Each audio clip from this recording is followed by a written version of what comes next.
స్కందాగ్రజ channel ప్రేక్షకులకు నమస్కారం. కుజగ్రహ పరిహారాలు చెప్పుకుంటున్నాం కదండి. మరిన్ని పరిహారాలు చెప్పుకుందాము. అసలు జాతక చక్రంలో వివాహం ఉందా లేదా అన్నది కూడా ముందు తెలుసుకోవాలండి. అనవసరంగా గ్రహాలను ఊరికే మనం వాళ్ళ వెనకాల పడి ఇబ్బంది కూడా పెట్టకూడదు. ఇక్కడ తెలుసుకున్న తర్వాత ఒక్కొక్కళ్ళకి చాలా ఆలస్యంగా అవుతుంది, కొంతమందికి ముందే అయిపోతుందండి మ్యారేజ్.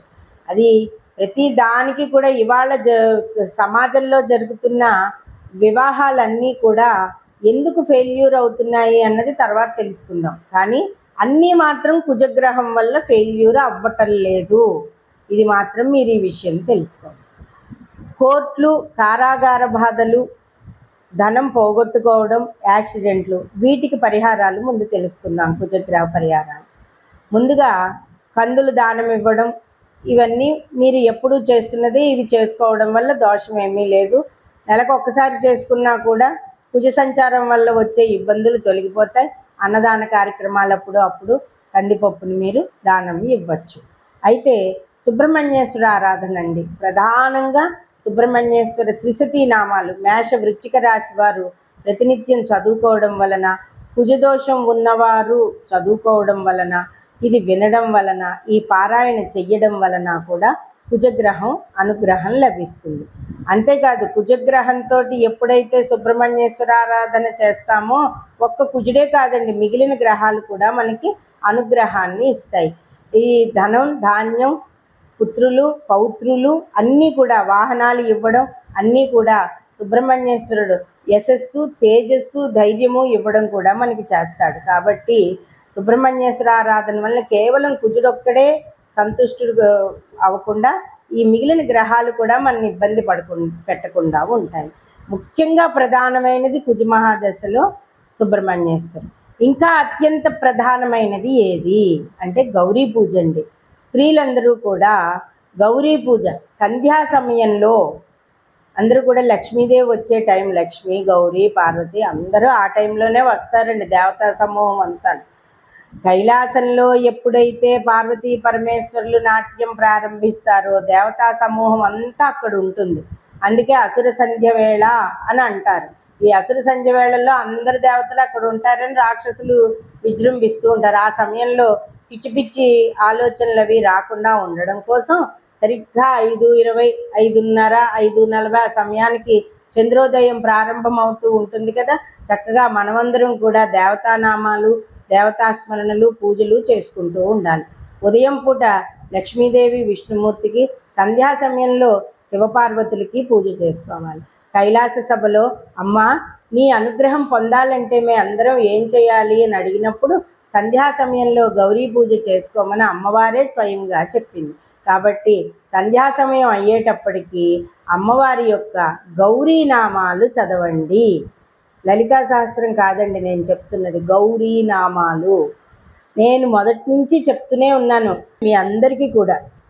ఏమని అమ్మ లలితా సహస్రాన్ని మీరు చదివేటప్పుడు కూడా ముందు గౌరీ నామాలను, గౌరీ పూజ చేసుకుని గౌరీ అష్టోత్తరం చదువుకున్న తర్వాత లలితలోకి అడుగు పెడుతూ ఉండండి అని.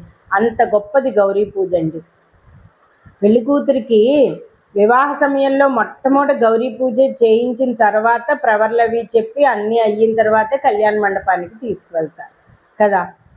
కాబట్టి గౌరీ పూజ మాత్రం ప్రధానమైనది.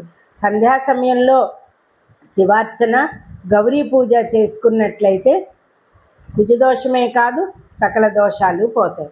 స్త్రీలకు వైవాహిక సౌఖ్యం లభిస్తుంది, భర్త క్షేమం, అలాగే భర్తకు భార్య క్షేమం, కుటుంబ క్షేమం, అలాగే మీకు వాహనాల వల్ల ఎలాంటి ఇబ్బంది లేకుండా ఉండడం, ఇవన్నీ జరుగుతాయి.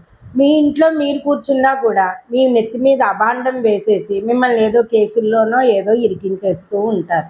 ఇలాంటివన్నీ తొలగడానికి కూడా గౌరీదేవి, దుర్గాదేవి ఆరాధన చాలా కుజుడికి విశేషంగా చేసుకున్నట్లయితే కుజదోషం కొంతవరకు తొలగుతుంది.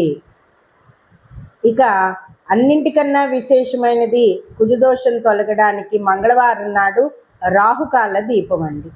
మంగళవారం నాడు రాహుకాల దీపంలో దీపం పెట్టడం వలన ఈ కుజుడు అలాగే రాహు యొక్క ఇబ్బంది లేకుండా కూడా మనకి కుజుడి యొక్క అనుగ్రహం లభిస్తుంది.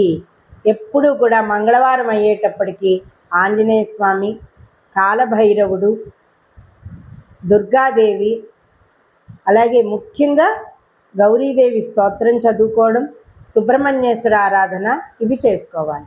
ఇంకా ముఖ్యమైనది వేప చెట్టు రావి చెట్టు కలిసి ఉన్న చోట కళ్యాణ సర్పాలు ఉంటాయి, జంట సర్పాలు, జంట నాగులు ఉంటాయి.